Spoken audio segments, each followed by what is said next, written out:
बिस्मिल्लाहिर्रहमानिर्रहीम। अस्सलाम वालेकुम। मुझे उम्मीद है आप सब खैरियत से होंगे। आज के लेक्चर का आगाज करते हैं। हम चैप्टर नंबर 10 पढ़ रहे हैं जिसका नाम है किंगडम एनिमेलिया। आज का जो हमारा टॉपिक है वो लास्ट लेक्चर से ही रिलेटेड है। लास्ट लेक्चर में हमने फाइलम आर्थ्रोपोडा के बारे में पढ़ना स्टार्ट किया था। आज का लेक्चर भी उसी फाइलम से रिलेटेड है, उसी के साथ लिंक है। आज का टॉपिक है जनरल ऑर्गेनाइजेशन ऑफ आर्थ्रोपोड्स, यानी आर्थ्रोपोड्स के जनरल फीचर्स जो है वो क्या है, किस तरह से इस फाइलम को यूनिक बनाते हैं। तो जितने भी फीचर कल आपने पढ़े थे उन्हीं को दोबारा यहाँ पे रिपीट किया गया है पेज नंबर 186 पर आपकी बुक के। इससे सबसे पहले बात की गई है आर्थ्रोपोड्स जो है, अगर उनके कैरेक्टरिस्टिक्स को देखा जाए, उनकी ऑर्गेनाइजेशन को देखा जाए तो ये बायलेटरल सिमेट्री रखते हैं। बायलेटरल सिमेट्री इनमें देखी जाती है, यानी इन्हें बॉडी के लिहाज से दो इक्वल हाफ्स में डिवाइड किया जा सकता है। ट्रिप्लोब्लास्टिक है,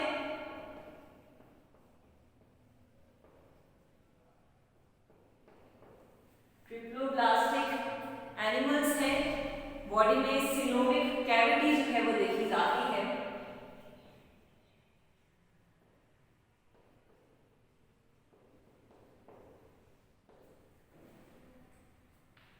सिलोमिक कैविटी पाई जाती है। सिर्फ ऑर्गन्स नहीं बल्कि ऑर्गन सिस्टम भी इनमें देखे जाते हैं। सिर्फ ऑर्गन नहीं बल्कि उससे भी कॉम्प्लेक्स फॉर्म ऑर्गन सिस्टम जो है इनमें पाए जाते हैं। इन सब कैरेक्टरिस्टिक्स के लिहाज से, इन सब खसूसियात की वजह से जो आर्थ्रोपोड्स हैं उन्हें इनवर्टिब्रेट्स का सबसे एडवांस ग्रुप कहा जाता है।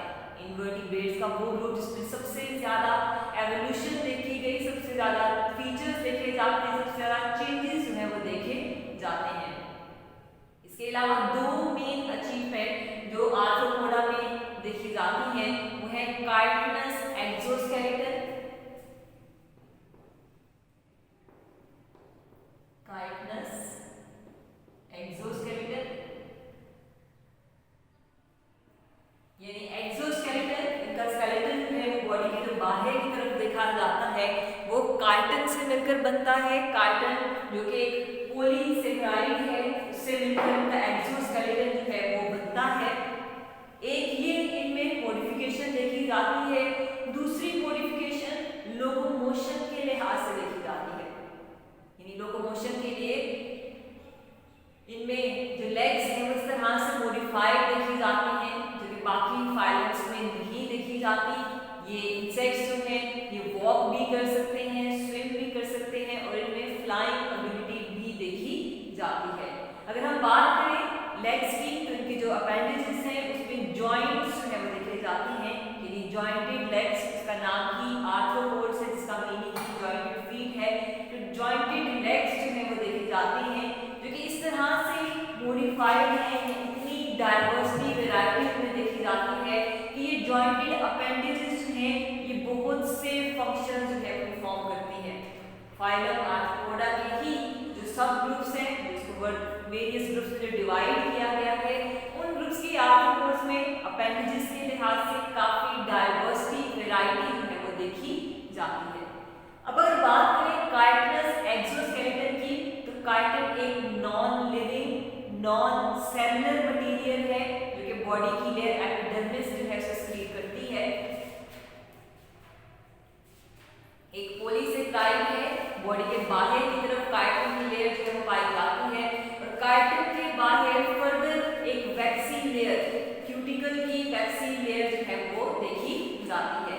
तो आर्थ्रोपोड्स में वेरियस ऐसे पार्ट्स हैं, बहुत से पार्ट्स हैं जहां पे काइटिन जो है वो सॉफ्ट और फ्लेक्सिबल होती है, क्योंकि कुछ ऐसे आर्थ्रोपोड्स हैं जिनमें हार्ड स्ट्रक्चर ही काइटिन का देखा जाता है। तो इसका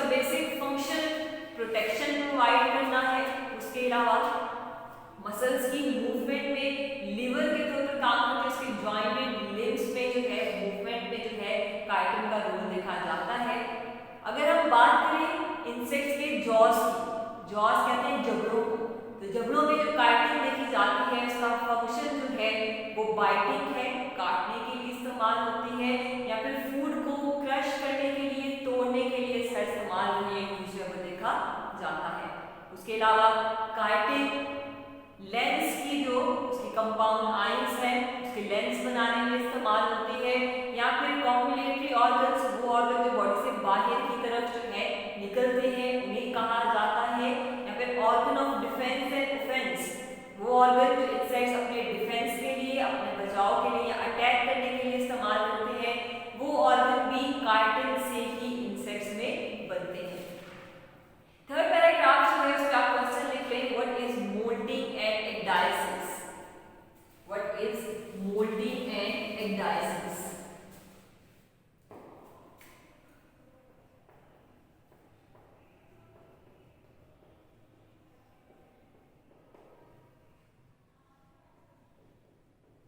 मोल्डिंग या एक्डाइसिस किसे कहते हैं?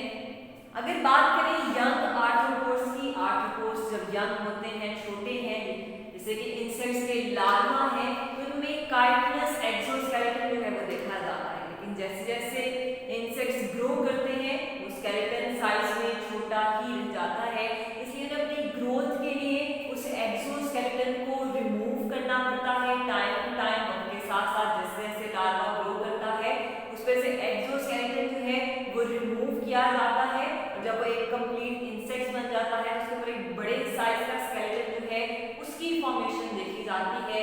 इस प्रोसेस को मोल्डिंग या फिर एक्डाइसिस कहा जाता है, यानी अपना पुराना एक्सोस्केलेटन रिमूव करके एक नया एक्सोस्केलेटन प्रोड्यूस कर लेना, इसे मोल्डिंग या एक्डाइसिस कहा जाता है।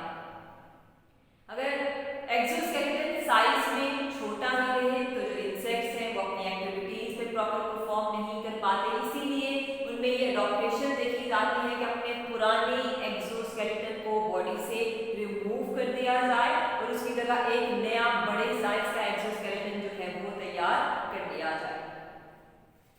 नेक्स्ट पैराग्राफ में हमने बात की कि किस तरह से आर्थ्रोपोड्स जो हैं वो फाइलम एनिलिडा के एनिमल्स से रिजेंबल करते हैं, किस तरह से फाइलम आर्थ्रोपोडा के इंसेक्ट्स जो हैं वो फाइलम एनिलिडा के एनिमल्स से रिजेंबल करते हैं। तो ये कुछ कैरेक्टरिस्टिक्स कल भी हमने डिस्कस किए थे, आज हम दोबारा देख लेते हैं। आर्थ्रोपोड्स और एनिलिडा में कुछ सिमिलर कैरेक्टरिस्टिक्स, एक जैसी खसूसियात जो हमें देखी जाती है। सबसे फर्स्ट सिमिलैरिटी जो देखी जाती है वो है सेगमेंटेशन,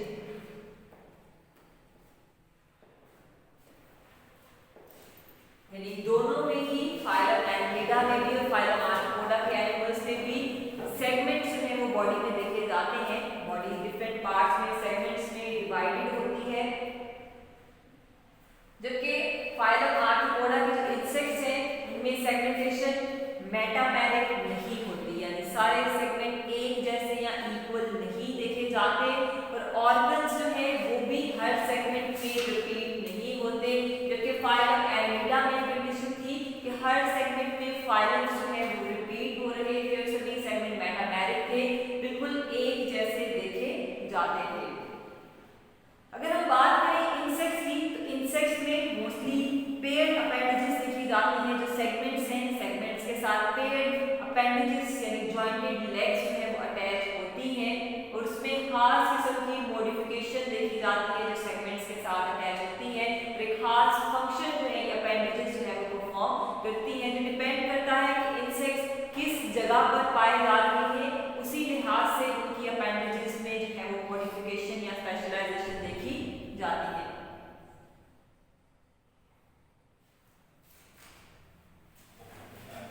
हैबिटेट के लिहाज से यानी ऐसे कुछ इंसेक्ट्स हैं जो कि लैंड पर पाए जाते हैं, उनके अपेंडेजेस ज्यादातर वॉकिंग के लिए इस्तेमाल होती है। अपेंडेजेस के फंक्शंस में लोकोमोशन भी आ जाता है, यानी अपेंडेजेस को मूवमेंट के लिए भी इस्तेमाल किया जाता है एक जगह से दूसरी जगह।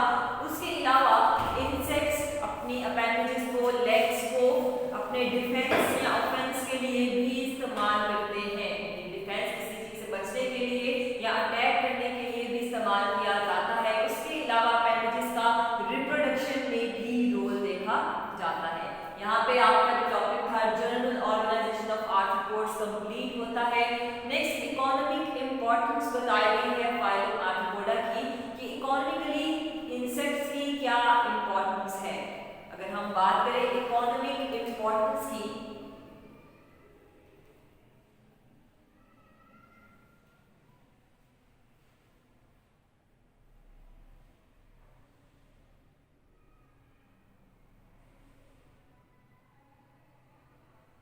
इंसेक्ट्स की इकोनॉमिक इंपॉर्टेंस क्या है?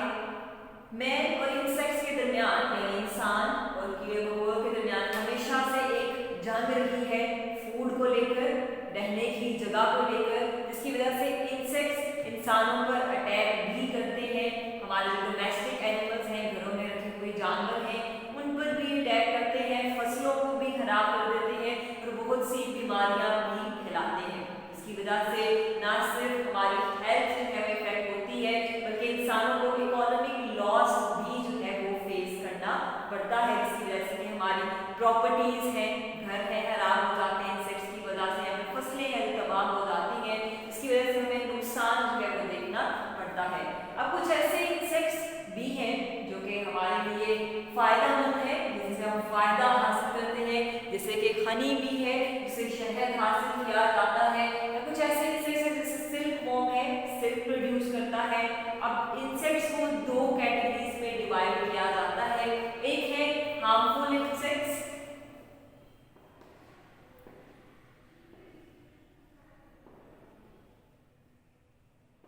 हार्मफुल इंसेक्ट्स यानी कैसे इंसेक्ट्स हमें नुकसान पहुंचाते हैं।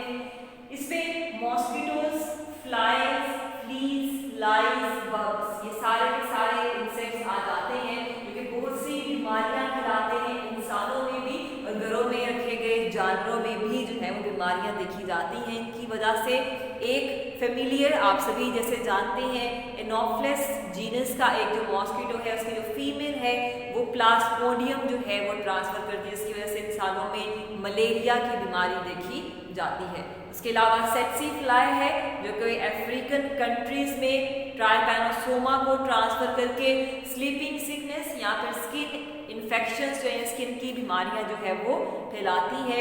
उसके अलावा घरों में आम फ्लाई मक्खी जो देखी जाती है वो भी फूड को यानी गंदा करके उसमें बहुत सी बीमारियां जो है फैलाती है, जैसे कि कॉलरा है या हेपेटाइटिस की बीमारियां जो है वो देखी जाती हैं।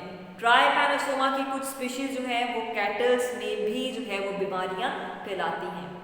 अब बहुत से इंसेक्ट्स ऐसे हैं जो कि एग्स जो है वो ले कर देते हैं फ्रूट्स पर या फिर दूसरी क्रॉप्स हैं जैसे कि शुगर केन, मेज, कॉटन है या डिफरेंट वेजिटेबल्स पर अंडे देकर वहाँ पे जो है अपनी ग्रोथ जो है वो स्टार्ट करवा लेते हैं। इस तरह से इंसेक्ट्स के लार्वा जो है जैसे ही उन एग्स में से लार्वा निकलते हैं वो लार्वा जो है वो फसलें तबाह कर देते हैं और इस तरह से फार्मर्स को, किसानों को इकोनॉमिक लॉस जो है वो फेस करना पड़ता है। अगर लोकस्ट की बात करें, लोकस्ट के बारे में भी आप सभी जानते होंगे, लोकस्ट जो है वो भी बहुत ज़्यादा तादाद में फसलों पर अटैक करते हैं, एक कंट्री से दूसरी कंट्रीज में मूव करते हैं, जिसकी वजह से फसलें जो है वो तबाह हो जाती हैं, प्लांट्स जो है वो ख़त्म हो जाते हैं। ये थे हार्मफुल इंसेक्ट्स। अब सेकेंड कैटेगरी जो है वो बेनिफिशियल इंसेक्ट्स की है।